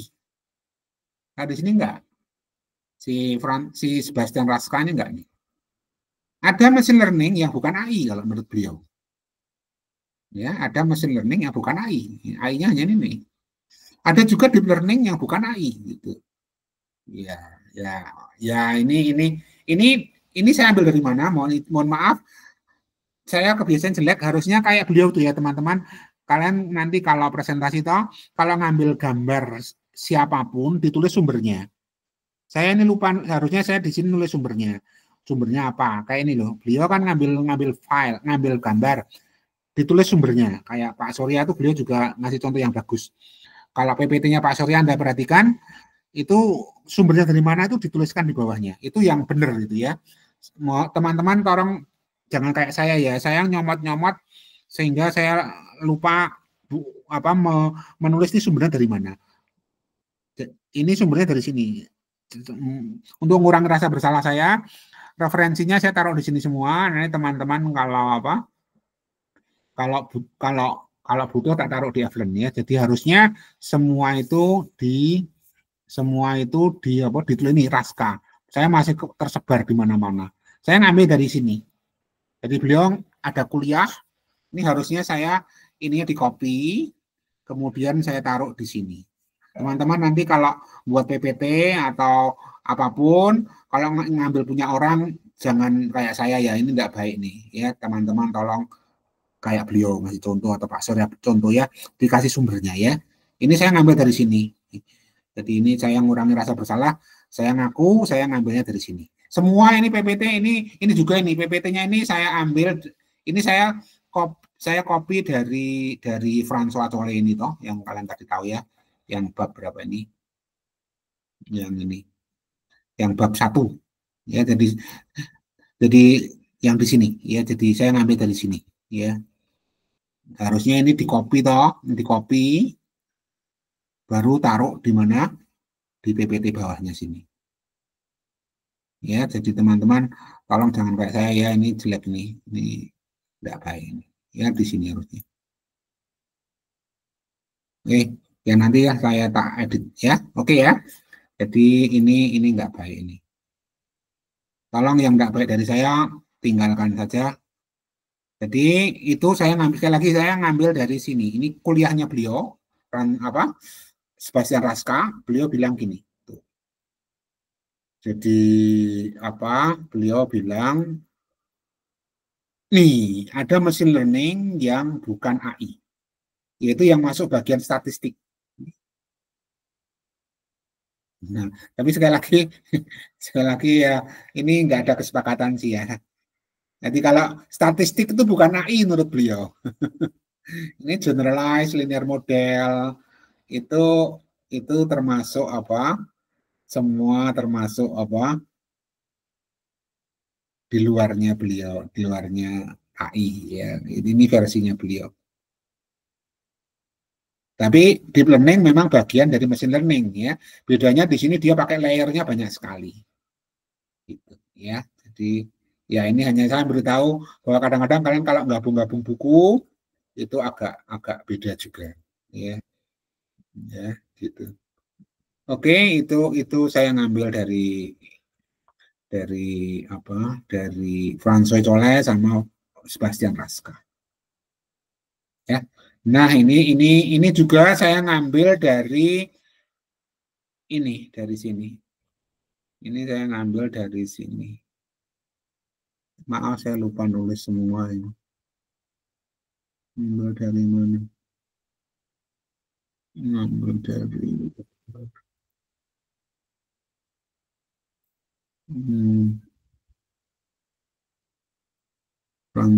ini dari sini nih. Nih. Ya. Ini bukan ya. Nanti saya cari lagi lah. Ini. Tapi saya ngambil dari Ars AGI 3. Ya. Saya ingat itu. Ya, ini kebiasaan jelek. Iya, iya. Oke, jadi itu. Nah, oh ya, buku itu kalau pakai Python, teman-teman bisa ngecek. Ini kan bukunya ini read online nih. Ya, kalian tinggal read online, yang karyanya François Chollet ini nanti akan per bab di sini. Kalau teman-teman nanti, oh Pak, saya mau klasifikasi dan regresi Pak, ya silahkan. Nanti di dalam itu, wah saya mau baca saja Pak, kayak Pak Bambang sukanya baca. Nah, ini baca. Nah, nanti di sini ada code-nya. Nah, code-nya ini bisa di-copy, bisa langsung dari sini juga bisa ya. Tapi bisa juga di link ini. Ini link yang saya taruh di bawah ini. Ini link-link dari apa? Code-nya buku itu. Nah, ini bab 2, bab 3, bab 4. Oh, saya belajar classification, bab 8. Nah, lumayan ini companion-nya ya. Jadi sekali lagi ini buku ketiganya dari datanya ada di sini semua kata beliau. Di Kaggle ya. Ini silahkan. Ya, itu kalau kalian mau, saran saya kalian pelajari buku ini, bagus sekali. Nanti kalau kalian misalkan ngambil kuliah lagi deep learning semester depan bersama Pak Surya lagi, beliau juga pakai buku ini, ya. 5 tahun lalu beliau pakai Chollet edisi 2. Ini sekarang muncul edisi 3, lebih seru lagi. Ya, jadi silahkan kalian kalian tidak lanjuti, harapan saya kalian ambil sesuai kebutuhan saja gitu ya. Kalau nggak butuh ya nggak usah, tapi kalau wah Pak saya waktunya terbatas ya Pak, saya nggak mau deep learning Pak, terlalu berat, ya nggak apa-apa, kalian bisa ngambil yang ini, yang machine learning ya. Yang machine learning mana? Yang machine learning itu ini saya nanti taruh di mana? Taruh di Evelyn buku-buku ini ya. Wah saya mau machine learning aja Pak, ya udah ini bisa nih. Ya, ini nanti buku-bukunya saya belum baca, saya sukanya hanya ngumpulin. Silahkan kalian nanti cek di sini. Oh saya mau forecasting Pak, ya udah ini sini. Tapi saya nggak mau yang deep learning Pak, terlalu berat. Ya udah silahkan di sini cari yang machine learning. Ada kok. Ya. Bukunya udah tak siapin, tinggal kalian nanti ngunduh di Evelyn. Ya kalau butuh kontak saya aja kalau saya lupa. Ini buku-bukunya. Oh Pak, saya nggak mau pakai itu, maunya pakai random forest, maunya pakai XGBoost, apa gue? Ya ini ya silakan. Wah saya mau klasifikasi Pak, pakai boosting Pak, ya monggo ya. Ini pakai buku ini ya, jadi silahkan nanti buku zaman sekarang ini kualik ya. Buku melimpah kapan sinaune. Ya ini saya woro-woro aja udah dapat bukunya, saya nggak dipakai, teman-teman silakan dipakai ya. Ini silahkan. Ini random forest atau XGBoost atau yang lain. Banyak metodenya, informasi melimpah. Ini bukunya banyak sekali, saya sampai lupa. Ya itu atau ini machine learning ini bagus nih. Ini edisi keempat bagus nih. Ini juga sakti nih, temannya si Sebastian Raska. Ini siapa namanya lupa saya. Ini edisi keempat loh, udah bagus nih. UC Liu. Wah, ini sakti juga ini orang. Ini udah edisi keempat, berarti bukunya bagus sekali. Kalian kalau mau machine learning ke sini aja. Ya wah, saya nggak mau deep learning, Pak. Machine learning aja. Nah, ini bagus nih. Kalian mau apa? Tinggal milih aja. Oh, mau datanya mau apa ya? Monggo dipilih. Mau naik bayi saja, Pak? Boleh. Atau yang lain. Silakan ditentukan dengan bijak. Waktunya tinggal 3 minggu. Atur waktu. Kalau cari buku, cari saya. Nanti saya carikan. Koleksi saya banyak sekali.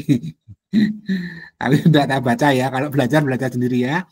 Saya hanya mensupport file-filenya. Oke.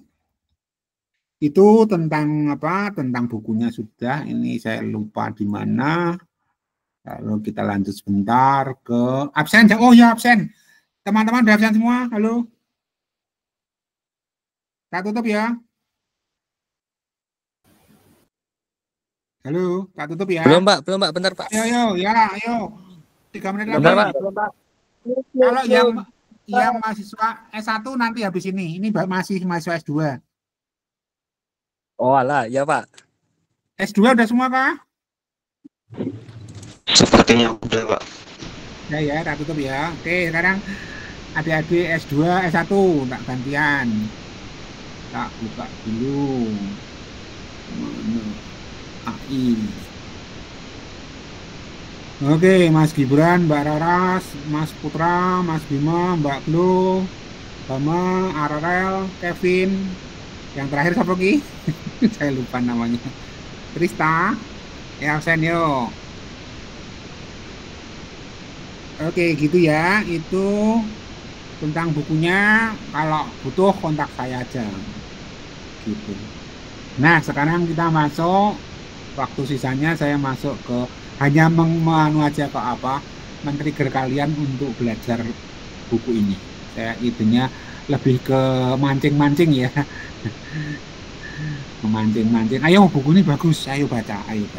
Ya, kita lihat sebentar nih ya, mengakhiri kuliah, kita lihat sebentar bab 2-nya.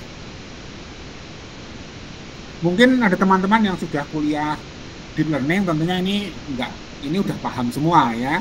Tapi ini hanya untuk memicu saja. Silahkan baca buku ini bagus. Ya, jadi saya hanya sekilas di sini apa mengulang kembali.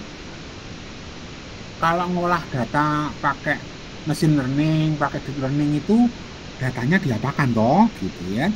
Nah, ini ada tempat yang namanya tensor. Nah, tensor itu apa? Nah, ini kita lihat di sini.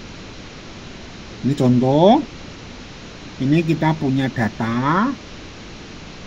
Ini data terkenal nih, sering nanti kalau metode-metode itu ilustrasinya pakai data ini. Datanya itu ada sebanyak 60.000 gambar ya. Beserta 10.000 gambar juga. Jadi 60.000 itu nanti untuk buat modelnya nanti divalidasi pakai 10.000 data uji. Kalau udah bagus, nanti ada data baru, kita bisa memprediksi atau mengklasifikasi data baru itu masuk kelompok mana. Ini contoh sederhana adalah data bilang angka ya, angka gambar angka 0 sampai 9. Sebanyak ini, sekian banyak. Nah, terus kita mau menggunakan algoritma deep learning. Anggotanya nanti banyak sekali tuh metodenya.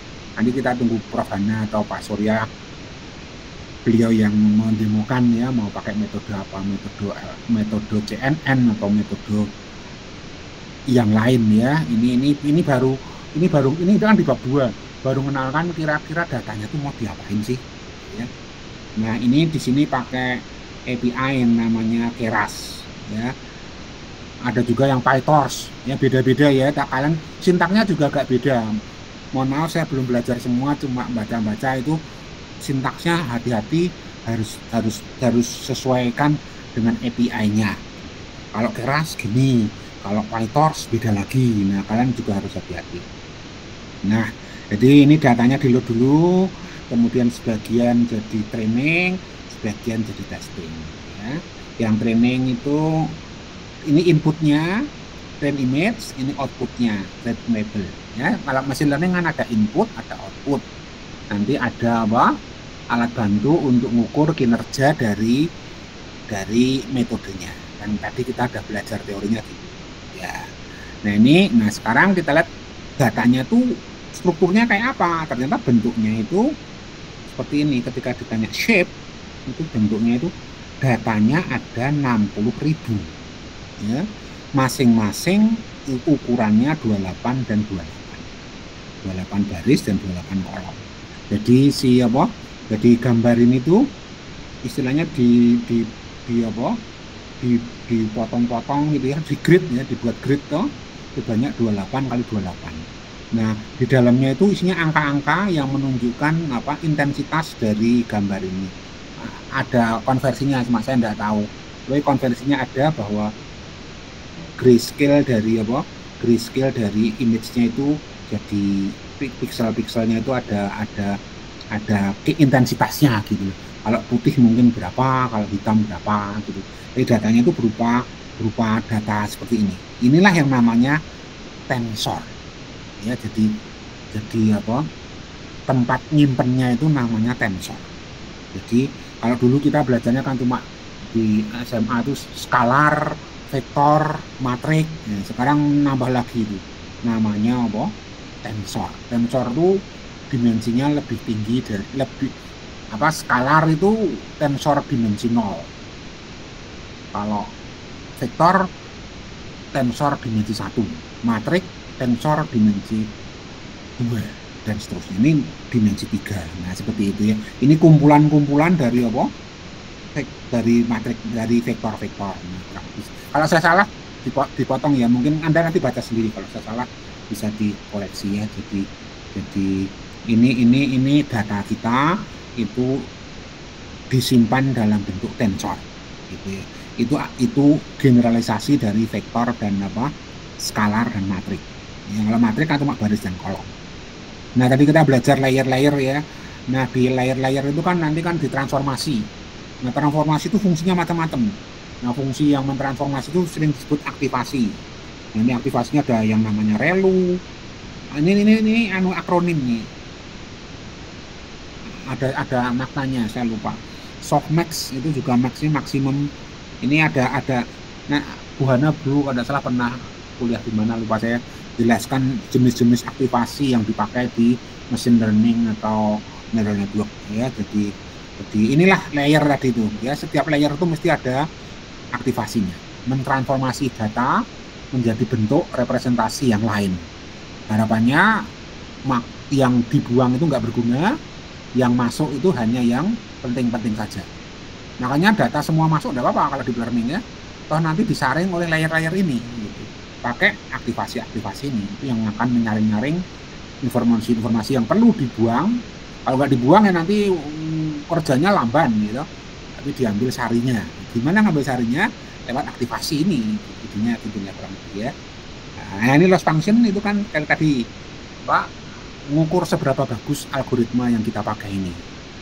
Ya, itu ada matematikanya, tapi secara umum gitu ya, alat bantu. Semakin kecil loss function-nya, kinerja kita semakin bagus, kinerja algoritmanya semakin bagus.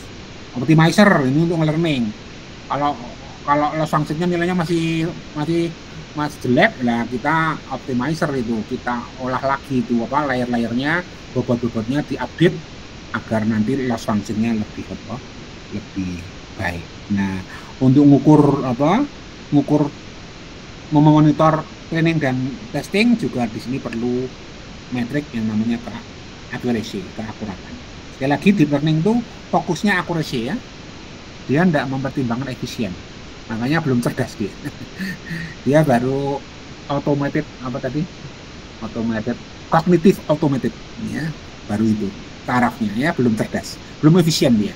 Sumber dayanya masih boros. Wah, kalau pelatihannya nggak lama ya hasilnya jelek ya. Dia hanya mementingkan akurasi ya, masih mementingkan akurasi. Nah, nanti optimizer itu banyak sekali, mohon maaf saya tidak bisa jelaskan. Ada Adam, ada yang lain ya, ada atau apa lupa saya, banyak ya. Itu lalu metriknya sekali lagi kinerjanya hanya diukur lewat keakuratan ya. Ini data disiapin. Nah, biasanya di data kan layernya banyak tuh. Sebelum masuk ke layer biasanya biar enggak, kalau bilangannya besar enggak ganggu kinerja perhitungannya, itu istilahnya dinormalisasi, ditransformasi menjadi 0 sampai 1. Di datanya tadi kan yang apa 28 kali 28 kan belum apa nilainya kan masih sesuai intensitas gambarnya, pikselnya. Nah, sekarang di normalisasi. Kan semua apa? Semuanya tuh nilainya dari 0 sampai 255. Jadi 256 titiknya ya. Cuma kan kalau Python tuh mulainya dari 0 sih. Jadi ini dibaginya 25. Jadi ya, jadi biar nanti hasil nilai-nilainya ini ditransformasi jadi 01 aja bilangnya. Ya ini mulai layar demi layar ya. Layer demi layer seperti itu. Terus ini model fitting tuh itu menggunakan modelnya, entah modelnya apa ya, tergantung kita nanti milihnya. Nanti akan kita peroleh apa. Dan nanti dalam pelatihannya juga nggak semua langsung dipakai untuk mengupdate. Biasanya untuk update-nya itu kita apa? Kita per batch. Batch itu kumpulan-kumpulan data yang ukurannya tertentu gitu ya.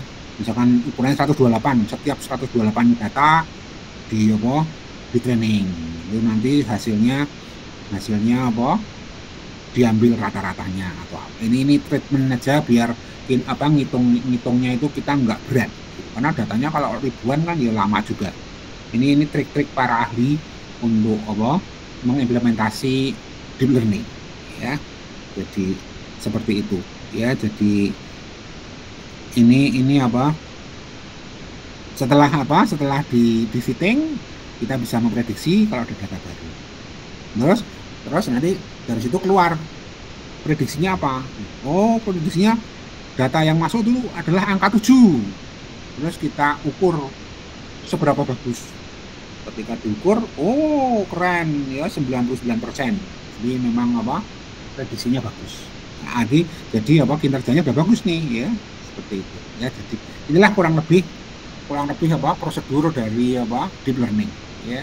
Dari data dipilah sebagian jadi training, sebagian jadi testing. Kemudian kalau perlu dinormalisasi biar nanti kinerjanya cepat.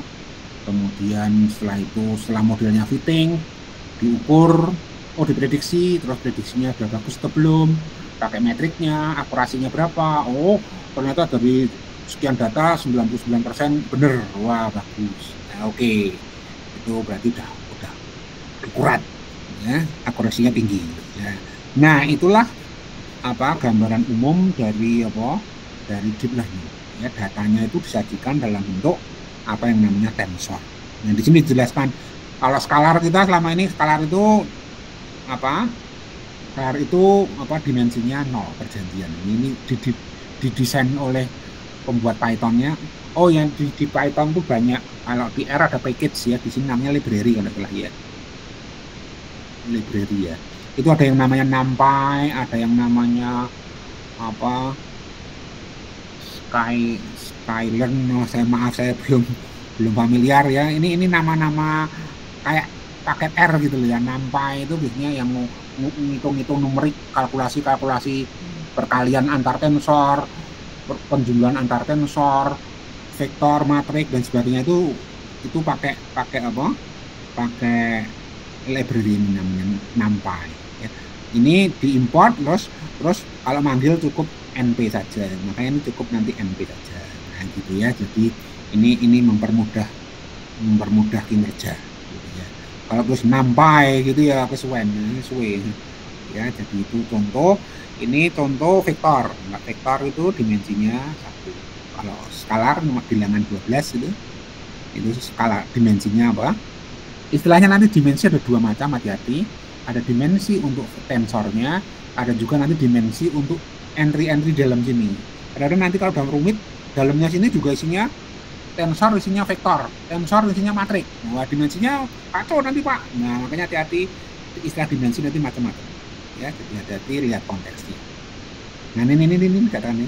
Dimensionality itu kan dapat menyatakan, kalau biar tidak bingung, banyaknya dimensi dari tensor itu disebut sumbu. Ya, disebut aksis sumbu ya. Jadi kalau vektor tensor dimensi 3 berarti sumbunya ada 3. Ya, jadi hati-hati. Istilahnya bukan dimensi lagi, tapi sumbu. Nanti sering dia pakai sumbu. Jadi ini sumbunya 2. Matrik itu memiliki 2 sumbu, yaitu baris dan kolom. Ya, seperti itu. Ini barisnya, ya toh. Ini kolomnya. Ya, dimensinya 2. Nanti matrik kumpul jadi balok toh. Nah, namanya tensor dimensi 3. Atau rank, nyebutnya kadang-kadang rank, bukan dimensi, rank 3. Ya, ini rank 3 itu apa? Ini matrik 1. Terus ini matrik 1, ini matrik 2, matrik 3. Ya. Kumpulan 3 matrik, ya, namanya dimensi 3. Ya, dan seterusnya nanti banyak. Kalau video lebih banyak lagi nanti ya, data video. Wah, itu lebih seru. Ya, jadi nah, juga ini perjanjian juga hati-hati antara kan nanti banyak sekali Python library itu, ada NumPy, ada PyTorch, ada TensorFlow. Nah, kadang-kadang itu sintaknya agak beda. Kalian nanti harus hati-hati. Ya, nanti pelan-pelan lah sambil jalan, nanti warningnya muncul lagi. Mana saya lupa. Tapi ingat, pokoknya ada bedanya. Saya lupa. Ya, jadi, nah di sini manipulasinya juga bisa ditambah kalau kita dulu kan belajar vektor tambah vektor, dimensinya harus sama ya. Vektor 3 dimensi ya tambahnya vektor 3 dimensi. Kalau di sini nampai lebih kayak lebih dilengkapi gitu loh, biar dimensinya sama terus langsung otomatis dikerjain. Tapi sebelum itu kalau mau ngambil hanya sebagian itu pakai namanya ini, pakai siku gini, kayak kita di PR juga sama tahu ya. Kalau siku dari 10 sampai 100 itu artinya yang diambil adalah tanda petik dan entry ke 10 sampai entry ke 100. Cuma hati-hati di sini karena Python itu mulainya dari 0. Ketika ngambil dari 10 sampai 100 itu hati-hati loh, 100-nya nggak ikut loh ya. Ini hati-hati nih. Beda dengan R kan, kalau Python itu mulainya dari 0 soalnya. Jadi dari 10 sampai 100 itu artinya ke 100-nya nggak ikut. Gitu, hati-hati. Digit ke 100 nggak ikut ini, hati-hati ya. Walaupun ini nulisnya 10 sampai 100, tapi 100-nya nggak ikut karena mulainya dari 0. Hati-hati ya. Ini memang harus kuat feelingnya. Saya pemula, jadi saya ngingetin aja baca buku ini. Oh, hati-hati nak. Ya, nanti kalau kerja dengan tensor atau kerja dengan Python itu indeksnya mulai dari 0. Ya. Nah, jadi ini cara sederhana ngambil data dari data ke 10 sampai data ke 100. Saya sebutnya data aja lah ya. Digit di sini ya. Digit ke 10 sampai digitnya kan tadi ada 60.000. Ya. Digit ke 10 sampai digit 100, tapi 100-nya nggak ikut ya. Digit ke 10 sampai digit ke 99. Ini cara cepat, cara pendeknya ini kayak dituliskan ini. Ini kan kalau dimensinya 3 kan ini banyaknya 60.000. Ini 28, ini 28. Ini titik 2 itu artinya ya semua diambil. Ya. Jadi ini semua matrik diambil dari 10 sampai 99 ya. Oke, itu ini hanya mengenalkan struktur data berupa tensor. Terus mereka bisa dijumlah dikali gitu. Batch tadi kan sudah ya, definisi di sini ada batch, ya, ngambil sebagian saja. Ya. Nanti teman-teman bisa baca lagi lah detailnya ya. Juga nanti data vektornya, data itu bisa vektor, bisa image, yang berat itu nanti video. Tensornya dimensinya 5 loh. Ya, kalau gambar aja masih 3 ya. 4 tensor. Banyaknya gambar, ketinggian dan lebar dan channelnya itu jenis-jenis warna ya, enggak salah ya. Ya, ini nanti kalian tergantung datanya mau ngolah yang mana. Ya, ini contoh data runtun waktu time series. Ini waktunya, terus ini sampelnya, setiap kayak data Prof Didit dulu, datanya pasti bentuknya kayak gini ya. Diambil tiap detik. Wah, dari pembukaan sampai penutupan stock prices. Nah, diambil sebanyak berapa buah. Nah, fitur-fitur apa saja yang menarik. Nah, itu dia. Nanti ini contoh nih data set stock prices atau data Twitter. Nah, dan seterusnya. Data image ini lebih seru lagi karena apa? Karena datanya itu selain ada lebar dan tinggi, juga ada warna. Ya, ini channel-channel warnanya. RGB apa lupa. Teman-teman nanti bisa lebih dalam lagi mendalaminya ya. Jadi itu yang video lebih hebat lagi. Saya belum paham betul ya. Teman-teman nanti bisa dalami sendiri kalau data kalian nanti video. Saya kira dari saya itu pen-triggernya. Jangan lupa absen. Terus semangat ya. Atur waktu. Jangan lupa untuk menyiapkan tugas-tugas yang diminta. Oke, dari saya gitu dulu. Terima kasih banyak mendengarkan ceramah dari saya. Semoga bermanfaat. Terus semangat. Kalau ada yang bisa saya bantu, kontak saja. Oke. Selamat malam. Baik Pak, terima kasih. Selamat malam. Yo. Terima kasih, Pak. Terima kasih, Pak. Sama-sama ya. Selamat malam, Pak. Selamat malam. Maaf Pak, saya mau tanya Pak. Oh iya, gimana? Apa yang bisa aku bantu? Ini jadi saya ada sedikit beberapa masalah, itu nanti bisa saya tanya lewat WhatsApp nggak Pak? Bisa. Sampaikan aja. Iya, bisa. Ayo baik Pak. Soalnya ya, tugas saya kan wali studi membantu sebisa mungkin. Iya Pak. Kalau mau di-sharing di grup ya silakan, siapa tahu teman-teman bisa bantu. Tapi kalau mau japri ya japri dulu, enggak apa-apa. Ya. Kebetulan soalnya saya ada masalah WhatsApp saya, datanya ada yang hilang, jadi beberapa tugas.